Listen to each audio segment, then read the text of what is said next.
ಸಂಭ್ರಮದ ಮಹಾಶಿವರಾತ್ರಿ. ಜೊಯಿಡಾ ತಾಲೂಕಿನ ಕವಳೇಶ್ವರನ ಸನ್ನಿಧಿಗೆ ಹರಿದು ಬಂದ ಭಕ್ತ ಸಾಗರ.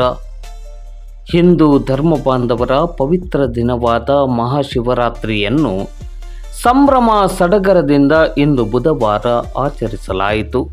ವಿಶೇಷವಾಗಿ ವರ್ಷಕ್ಕೊಮ್ಮೆ ದರ್ಶನ ಭಾಗ್ಯವನ್ನು ನೀಡುವ ಜೊಯಿಡಾ ತಾಲೂಕಿನ ದಟ್ಟ ಕಾನನದ ನಡುವೆ ಇರುವ ಶ್ರೀ ಕವಳೇಶ್ವರನ ಸನ್ನಿಧಿಗೆ ಭಕ್ತ ಸಾಗರವೇ ಹರಿದು ಬಂದಿತು.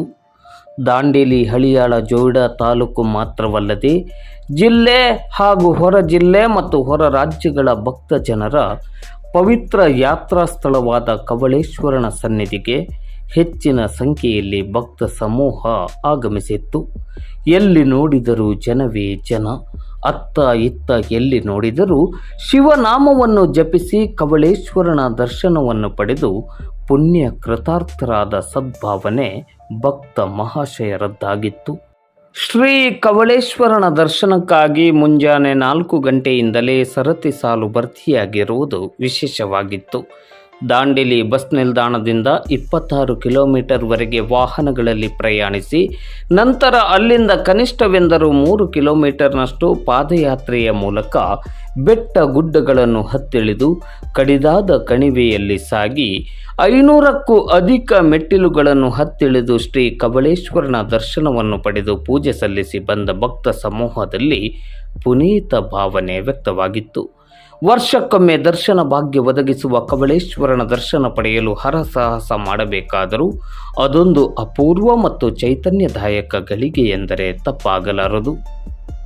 ಕಾಡಿನ ಮಧ್ಯೆ ಕವಳೇಶ್ವರನ ಸನ್ನಿಧಿಗೆ ಸಾಗುವ ಭಕ್ತ ಜನರಿಗೆ ಮಾರ್ಗ ಮಧ್ಯದಲ್ಲಿ ಅಲ್ಲಲ್ಲಿ ಭಕ್ತ ಜನರ ಮನತಣಿಸಲು ಬೆಲ್ಲ, ಪಾನೀಯ ಮತ್ತು ನೀರಿನ ವ್ಯವಸ್ಥೆಯನ್ನು ಸ್ವಯಂ ಸೇವಾ ಸಂಸ್ಥೆಗಳು ಕೈಗೊಂಡು ಭಕ್ತ ಸೇವೆ ಮಾಡುವುದರ ಮೂಲಕ ಭಕ್ತಾಭಿಮಾನಿಗಳ ಪ್ರೀತಿಗೆ ಪಾತ್ರವಾಯಿತು.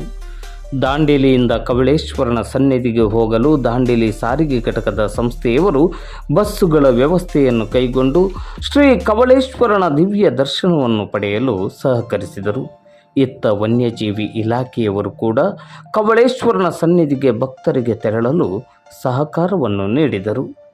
ದಾಂಡೇಲಿ ಉಪವಿಭಾಗದ ಪೊಲೀಸ್ ಉಪಾಧೀಕ್ಷಕರಾದ ಶಿವಾನಂದ ಮದರ್ಕಂಡಿ ಅವರ ಮಾರ್ಗದರ್ಶನದಲ್ಲಿ ಸಿಪಿಐ ಚಂದ್ರಶೇಖರ್ ಹರಿಯರ್ ಮತ್ತು ಜೈಪಾಲ್ ಪಾಟೀಲ್ ಅವರ ನೇತೃತ್ವದಲ್ಲಿ ದಾಂಡೇಲಿ ಉಪವಿಭಾಗದ PSIಗಳಾದ ಮಹೇಶ್ ಮಾಳಿ, ಮಹಾದೇವಿ ನಾಯ್ಕೋಡಿ, ಕಿರಣ್ ಪಾಟೀಲ್, ಅಮೀನ್ ಅತ್ತಾರ್, ವಿನೋದ್ ರೆಡ್ಡಿ, ಕೃಷ್ಣಗೌಡ ಅರಕೇರಿ, ಬಸವರಾಜ್ ಮಬನೂರ್, ಮಹೇಶ್ ಮೇಲ್ಗೇರಿ ಅವರ ಸಾರಥ್ಯದಲ್ಲಿ ಪೊಲೀಸ್ ಇಲಾಖೆ ವ್ಯವಸ್ಥಿತವಾಗಿ ಬಂದೋಬಸ್ತನ್ನು ಒದಗಿಸಿ ಭಕ್ತ ಜನರ ಶ್ಲಾಘನೆಗೆ ಪಾತ್ರವಾಗಿದೆ.